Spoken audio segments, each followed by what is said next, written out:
Today I want to talk about polygamy. So polygamy is still a doctrine of the church, even though Mormons have tried to the church has tried to distance themselves from this fact, but polygamy is talked about in the scriptures, the Mormon scriptures, and men can still be sealed to more than one woman here on earth. So I have a quote from Brigham Young that I wanted to read. Brigham Young said, "The only men who become gods, even the sons of God, are those who enter into polygamy. Now, if any of you will deny the plurality of wives and continue to do so, I promise you that you will be damned." It is in our scriptures and was practiced for a really long time. Mormons did not want to give up the open practice of polygamy, and they secretly practiced it for 25 years before the government stepped in and said they had to in order to become a state. So it's this really smelly, ugly elephant in the room. That's how I think of polygamy. There are people like my father who believed in it and believed that he had to have at least 2 wives to get into the celestial kingdom. And before he passed, after my mother passed, as soon as she was dead, he tried to find a second wife. So there is still that mentality, especially with the older generations. It's probably dying out. But it's there in our scriptures. It's there in the history of the church. So Orson Pratt, he was an apostle in the early church. And he wrote an article for The Seer, which was a magazine published in Salt Lake City, defending the Mormon religion and sharing Mormon doctrine. So the Mormon doctrine believes that God and Jesus also have multiple wives. And so this is Orson Pratt's quote. He says, from the magazine, he says, "It will be seen that the great Messiah, who was the founder of the Christian religion, was a polygamist. The Messiah chose, by marrying many honorable wives himself, to show to all future generations that he believed in the plurality of wives under the Christian dispensation in which his polygamist ancestors lived," like King David. "We have clearly shown that God the Father had a plurality of wives, more than one being in eternity, by whom he begat our spirits, as well as the spirit of Jesus, his firstborn, and another being upon the earth, by whom he begat the tabernacle of Jesus, as his only begotten Son in this world." So Mormons believe in that literally God came down and had sex with Mary to create Jesus. So it is a literal consummation of God and Mary. I think a lot of Christians believe the Holy Spirit just came on her and she had this immaculate conception without physical sex. There is this mindset of many Mormons that no, God came down and it was a physical act between Mary and God that created Jesus. So moving on with the quote of Orson Pratt, he also said, "We have also proved most clearly that the Son followed the example of the Father." So Jesus followed the example of God and became the great bridegroom to whom kings' daughters and many honorable wives were married. "We have also proved that both God the Father and our Lord Jesus Christ inherit their wives in eternity as well as time."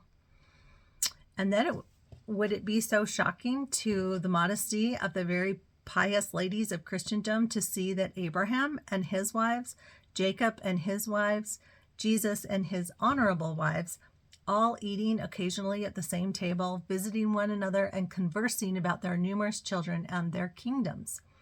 "O ye delicate ladies of Christendom, how can you endure such a scene as this? If you do not want your morals corrupted and your delicate ears shocked and your pious modesty put to the blush by the society of polygamists and their wives, Do not venture near the new earth, for the polygamists will be honored there and will be among the chief rulers of that kingdom. The new earth in Mormons' minds is the millennium. And so this quote is saying basically Brigham Young, all the polygamists from those early church years, Jesus, Abraham, Isaac, literal return of all these dead people are going to be present in the millennium because they will rise with the first resurrection. And, polygamists are going to be in charge of the new earth. They're going to be in charge of the millennium. And if this offends you, then, you're probably not going to be a part of it. So stay away from the new earth because polygamists are going to rule the future. But right now, polygamy has had to be shoved down into the closet for a time. Mormons will open that door again at some point, and polygamy is supposed to be practiced again. So this is a quote by Bruce R. McConkie. He was an apostle of the church from 1972 to 1985. Highly recognized author in Mormon circles, Bruce R. McConkie wrote a lot of material and tried to explain the doctrine of Mormonism. So he said this: obviously, the holy practice of polygamy will commence again after the second coming of the Son of Man and the ushering in of the millennium.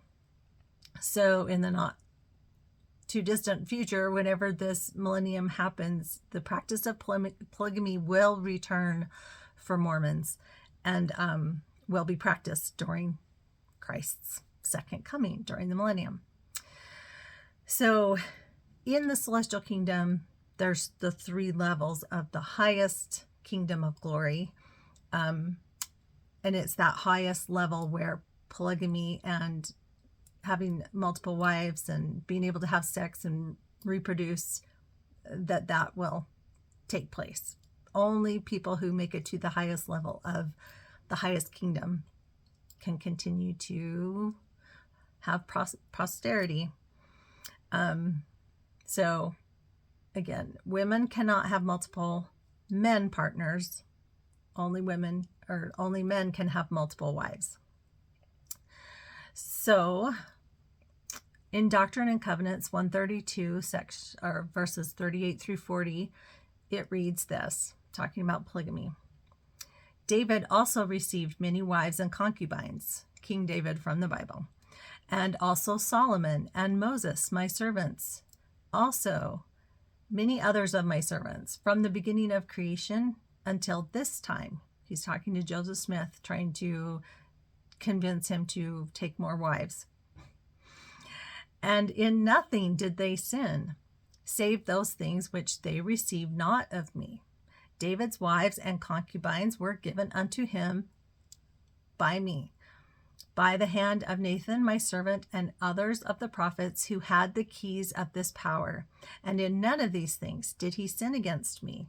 I am the Lord thy God, and I give unto thee my servant Joseph an appointment, and restore all things. Ask what ye will, and it shall be given unto you according to my word. So this scripture proves that Joseph felt justified. Joseph Smith, the first prophet, felt justified in his mind to have sex with as many women as he desired. Now, there is some in the church that will argue these were spiritual wives and he did not have sex with them. And I call bullshit on that idea that he was just marrying these women and not, it wasn't a physical relationship. I do not believe that at all. And if you read the accounts of the pioneer women who claimed that they were married to Joseph, many of them say they did have a sexual relationship. So he justified his polygamy because of the kings in the Bible. King David, King Solomon, Abraham, Jacob. These are all very important people to the Mormon religion, and they practiced polygamy, so why can't he? Why can't Joseph? Why can't all the other men in the church? Grant H. Palmer, I believe he has passed away, but he did a lot of research for the church, not for the church, about the church. And he had a book or an article that was titled Joseph Smith and His Concubines. And he states, Smith's idea and the practice of concubinage is different than found in the Old Testament. His practice is similar to his contemporary John Humphrey Noyes' free love philosophy. Noyes' Onada community in New York taught that sex between consenting adults was not a sin, even among married people. Now, that is something the church would not agree with, of course, obviously, but he's talking about Joseph Smith's time and the idea of when this idea of polygamy started to come up. The phrase spiritual wife was used in different ways during Joseph Smith's era. I believe Smith used the term as having a relationship with a woman somewhat like a concubine or a wife for the night. A woman became Smith's sexual concubine when she gave her consent, whereas a plural marriage included an authorized officiator, a witness, and a marriage sealing ceremony. So this is stating that he had plural wives, but he also had concubines, and a concubine in his idea was a consensual sexual relationship, not necessarily a marriage. So secrecy is what kept Joseph Smith safe. It was his safety net. In November 1841, Joseph Smith preached to a crowd in Nauvoo saying, "If you do not accuse each other, God will not accuse you. If you have no accuser, you will enter the heaven. And if you follow the revelations and instructions which God gives you through me, I will take you into heaven on my backload. If you will not accuse me, I will not accuse you. If you will throw a cloak of charity over my sins, I will over yours. For charity covereth a multitude of sins. What many people call sin is not sin. I do many things to break down superstition, and I will break it down." That's Joseph Smith's quote from November 7th, 1841 in the Discourse. So the secret sex lives of many Mormon men, meaning Joseph Smith and his closest companions, are the reasons for garments. So they started out as because of polygamy. And so polygamy kind of needed to be covered first before I discuss the garments in more detail. So Mormon garments are, of course, under your clothing, and we'll talk more about that. But it is because of polygamy that the idea for the garments first came. Voltaire spoke the truth when he said, "Those who can make you believe absurdities can make you commit atrocities." Joseph Smith, through the power of his charm and charisma and leadership, conned many women into adulterous affairs. And a lot of times he would send their husbands, if they were already married, but there was a woman he desired, all of a sudden the husband would get a call to go on a mission and spread the gospel, leaving his wife free and available. And who's not going to say yes to the prophet when he says, "Oh, I've had a vision and I need to have sex with you," or "I need you to be my next plural wife"? These people are in a cult, and especially in the early days of the church, if you're believing this, that this man speaks for God and he tells you you're now his new wife and doesn't matter that you have a husband, most people agreed to that and said, okay. But there was one couple that did not agree to that and stood up to Joseph Smith, and that had a ripple effect of his downfall and martyrdom. So section 132 of the Doctrine and Covenants is a very long piece of scriptures, but it explains the rules regarding polygamy, and it is still in our scriptures today. It talks about polygamy and concubines, spiritual wives, and the new and everlasting covenant. That is the covenant of marriage. It is the covenant of polygamy, and it is what Mormons, when they are sealed in the temple, it is under this new and everlasting covenant.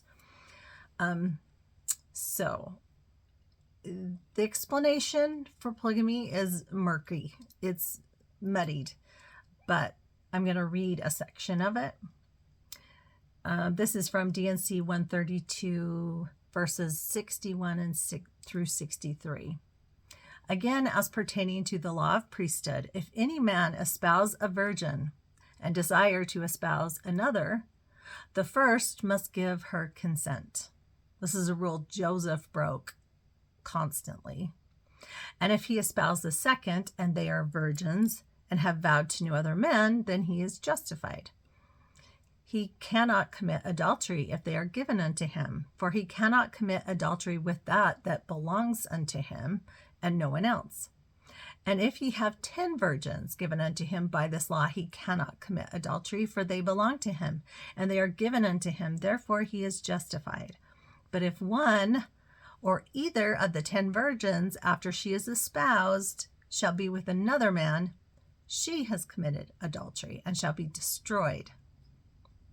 For they are given unto him to multiply and replenish the earth, make babies. That is the reason to practice polygamy. So of course it has to be a physically sexual relationship. That is the point, to multiply and replenish the earth according to my commandment, and to fulfill the promise which was given by my Father before the foundation of the world, and for their exaltation in the eternal worlds, that they may bear the souls of men.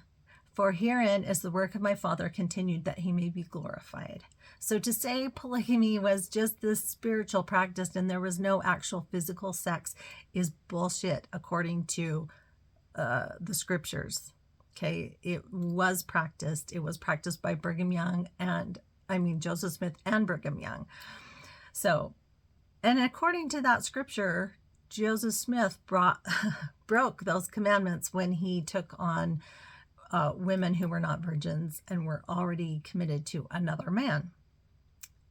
So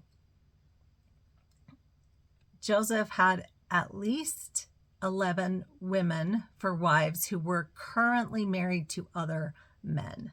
So therefore they did not belong to him, Joseph. And that's the women practicing polyandry, if they were both with their spouse and then also with Joseph. And of course they were not virgins in the way that the modern people think of what a virgin is. I have a different definition of virgin, and we'll cover that in a different episode. So at least one woman that we know of in the history was pregnant with her husband's baby when she was also married to Joseph Smith. So many Mormons mistakenly believe that polygamy was introduced by Brigham Young, or Joseph Smith introduced it, but he didn't practice it, and Brigham Young was the one that practiced it and kind of ran away with it. But that is not true. Absolutely. I think nowadays, especially if you do the research, you will find Joseph had many wives that he actually had sex with, and I'll get to that. People say, well, why weren't there more babies? Why isn't there, evidence of births? We're going to get to that in a second.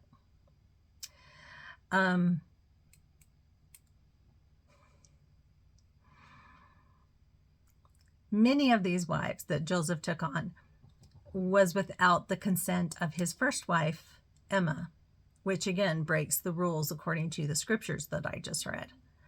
So she would not have given her consent to a lot of the marriages that the women that he took on and claimed as spiritual wives, or a wife for the night. she would not have agreed. And that's why Emma Smith's book, the book about Emma Smith, Mormon Enigma, Emma Hale Smith, her story is such a good read, because she did not approve of polygamy. She was forced into accepting it as a doctrine.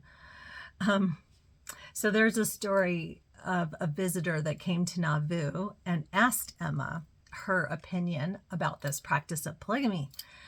And it is believed, she said, that it came straight from hell and the devil himself. And I believe that is how she felt, based on other research. So the devil himself could very well have been John C. Bennett. He is a doctor that influenced Joseph very much, and became a member of the church for a while and was in Joseph's inner circle. This name is kind of erased from history. Many Mormons do not know who this person is, even though he was a huge influence in the early days of the church. So he eventually was excommunicated, but in the beginning, he played a very significant part of Mormon history. So whether or not that quote from Emma is true, it is very clear in her writings she did not like this practice of polygamy. And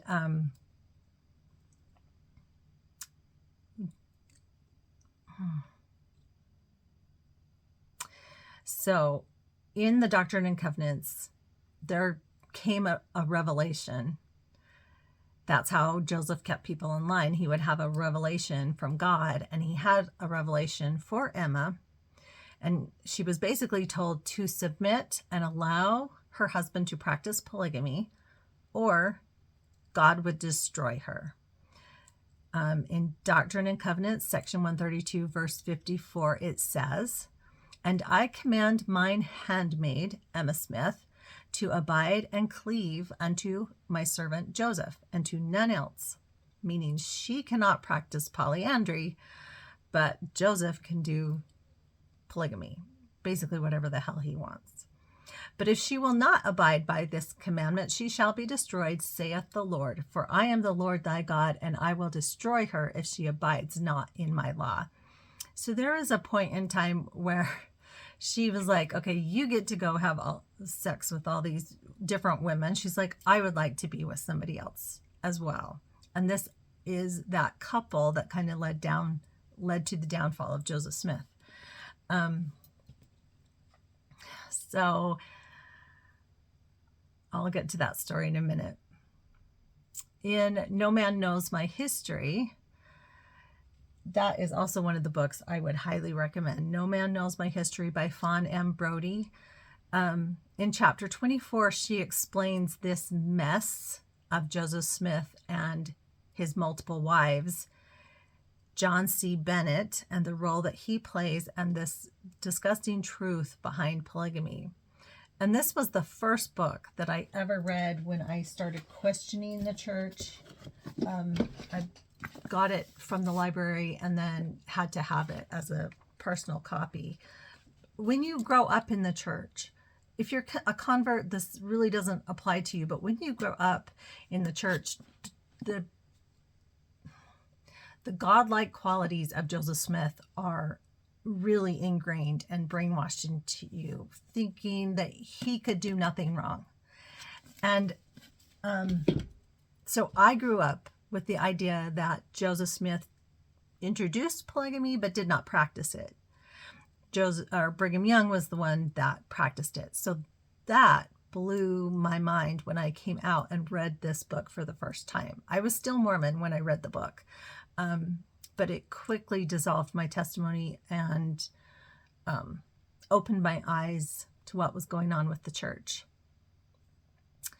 So the fact that Emma Smith did not follow Brigham Young to Utah after after her husband, Joseph Smith, was killed, that is a huge red flag to show that I think She knew the church was made up. She knew that they had created this religion as a means to survive. Joseph Smith didn't want to be a farmer. He didn't want to work physical labor. And creating this church was the way that they survived. It was the way they got money and made a nice life for themselves. So when her husband died and Brigham Young was elected as the next president and basically taking over the church, when they had to leave Nauvoo, Illinois, she did not go with them, and her family did not go with them. And that's kind of where the church split into what we now call the Church of Christ, or these other fundamental groups. This was probably the first major split like that, where Emma stayed and her sons kind of took over the church. I think her son was maybe 12 at the time, and she felt like he was supposed to be the next prophet, not Brigham Young. So there was a division, but most of the people followed Brigham Young. So if Emma had truly believed in the revelation that Joseph received for her about that the church was true and he would truly destroy her if she didn't practice polygamy or allow Joseph to practice polygamy, I think if she believed in her heart that scripture was true and that the church was true, she would have followed Brigham Young. I don't believe for a second that she would have stayed behind if she truly believed that the church wasn't made by Joseph Smith. But because the church was something that they had created together and she had been with it from the beginning, I don't think she felt this.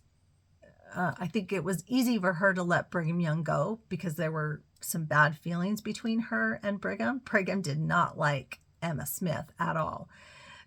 Bad feelings went more the other way. So clearly, to me, that is a red flag that shows Emma knew that it wasn't what they had proclaimed to be. And I think she was more than happy to let Brigham and all the main followers go away. So Emma and Lucy Smith, that Emma is Joseph Smith's wife. Lucy Smith is Joseph's mother. They both joined other churches after Joseph died. And they didn't go west with the one true church of God. So that's another just a huge red flag that they knew it was made up. They made it up as a means to make a living. And, you know, they could join other churches because there really was no threat from God about the one true church. So there is a book that is really heartbreaking. Actually, I could not get through the book. It talks about the darkness of this concept of polygamy and the heartache that it brought. It's called In Sacred Loneliness, The Plural Wives of Joseph Smith by Todd M. Compton. And that is another excellent book. It's just one I could not get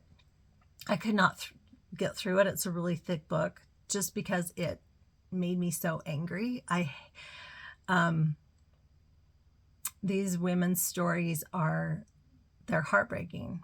The abuse also that takes place because of this idea of multiple women. If you have multiple women, it's very hard to care for each of them equally and the families that these men were creating. So it is a piece of Mormon history that has been whitewashed and is not talked about. And I do just want to say the reason John C. Bennett, this doctor that was in the inner circle with Joseph Smith, it is believed he performed abortions for the women that did get pregnant by Joseph Smith. So that is one reason why there was not a lot of progeny from him with these other wives. It was taken care of. Even though Mormons do not believe in abortions, it was practiced in Nauvoo.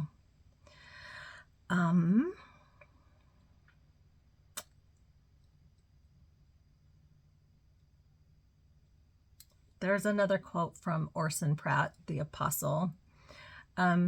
So polygamy that is practiced in heaven does not sound like a paradise to me. It sounds more like hell. And my mother, when I left the church, I confronted my parents specifically about the practice of polygamy because I did not know Joseph had so many wives and also practiced it. I thought it was more just a Brigham Young idea. And so when I confronted my mother, she said her belief was that couples could choose monogamy, that they wouldn't have to practice polygamy. And my father was just pretty much silent on the issue. He just let my mother talk. And then after my mother's death, my father came clean to me about that he believed they did have to practice polygamy and that he was trying to find his second wife. And he was, 86, 87 at the time when he was trying to get married for the second time. So my parents believed in this idea, although my mother did not like it. She did not want to practice polygamy. And I know she would have been rolling in her grave with the idea that my father was out to get his second wife before he died. So anyways, I agree with my mother. Polygamy, it does not sound like heaven. It sounds more like a hell. So Orson Pratt said this in the Journal of Discourses, chapter 17, verse 225. Now I want to prophesy a little. It is not very often that I prophesy, though I was commanded to do so when I was a young boy. I want to prophesy that all men and women who oppose the revelation which God has given in relation to polygamy will find themselves in darkness. The Spirit of God will withdraw from them the very moment of their opposition to that principle, until they will finally go down to hell and be damned if they do not repent. That was said October 7th in 1874 in Salt Lake City. So apparently, according to him, I am damned, and my mother's probably damned because neither one of us want to practice plural marriage in the hereafter or would agree to that. So I have nothing against polygamy. If people want to have more than one wife, go for it. I mean, I'm not judging open marriages where consensual partners are involved or any of that. The thing that I have issue with is that it's a commandment from God, and that this idea that you can be damned if you don't accept that commandment. Consenting adults, as long as they're of age to make that decision, go for it. The problem I have also is with the fact that many of these early men did have sex with what I would call children. Just because she's a 14-year-old girl and can menstruate, it's still to me a child bride. And there is one story that is particularly distressing, the story of Helen Mar Kimball. And some Mormons do not accept that this really happened. I believe it did. And that Joseph Smith threatened her and her family with eternal damnation if she did not marry him. This 14-year-old girl. And it also had to be secret. It wasn't something they could openly show that she was married. And the common age for marriage in the early 1800s was not 14. It was definitely older. So,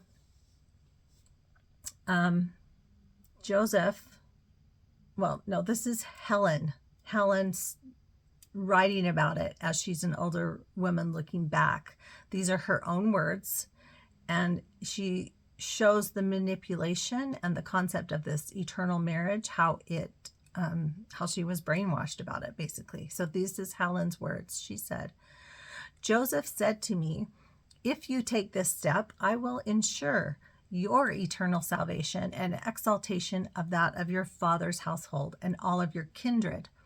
This promise was so great that I willingly gave myself to purchase so glorious a reward. Brainwashing, total brainwashing, that Joseph Smith, would have the power to secure the salvation and make the election of her household secure in the celestial kingdom. I had, in hours of temptation, when seeing the trials of my mother, felt to rebel. Her mother was in a polygamous relationship with, so she says, I hated polygamy in my heart. For 3 months, I lay a portion of the time like one dead. I tasted of the punishment which is prepared for those who reject any of the principles of this gospel. I fasted for 1 week, and every day I gained until I had won the victory. I learned that plural marriage is a celestial principle, and I saw the necessity of obedience to those who hold the priesthood. Obedience to those who hold the priesthood. That's the men. Only men can hold priesthood. And the danger of rebelling against or speaking lightly of the Lord's anointed. That is pure manipulation of a child. So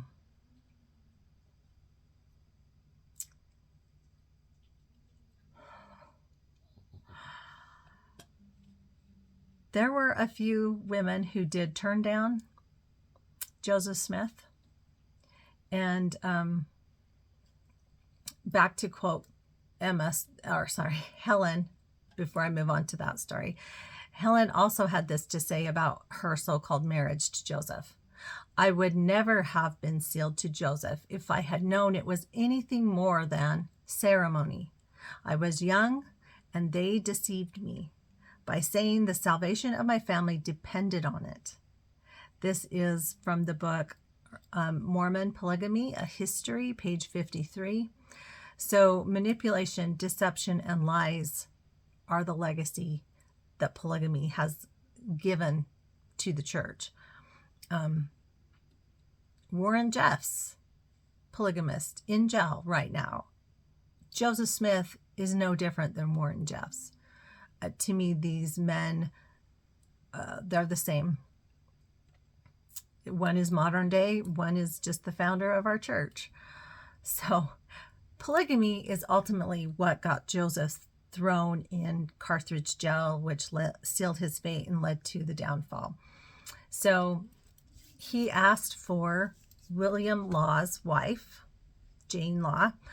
What he wanted was kind of an open relationship with this couple. He wanted Emma Smith to be able to have sex with William, and he wanted to be able to have sex with Jane. So William and Jane Law William was in Joseph Smith's inner circle. But when Joseph Smith came to William and said, hey, we want to do some swapping, we want to do some swinging, which is absolutely a Mormon thing. You can find Mormon swingers. That's something I had no idea was going on till I left the church. So this idea of swinging open marriages, Joseph Smith wanted to do that with William and Jane Law. So there is a quote. Trying to see. Oh, this one also comes from zelfonthe.shelf.com. It's a blog. And that it says, though once a counselor in the first presidency, William Law fell out of the church's favor when he opposed several nefarious actions of Joseph Smith, including Joseph's repeated polyandrous proposals to his wife, Jane. After his excommunication, William published the Nauvoo Expositor, which exposed Joseph's polygamous activities. Destruction of the Nauvoo Expositor printing press is what led to the incarceration, death of Joseph Smith. So the William Law was printing his own newspaper and telling the secrets, because he had been in the inner circle of Joseph Smith, the secrets of polygamy. And Joseph Smith and his men destroyed the printing press. That is what got him in trouble, and that is what got him in trouble with the law.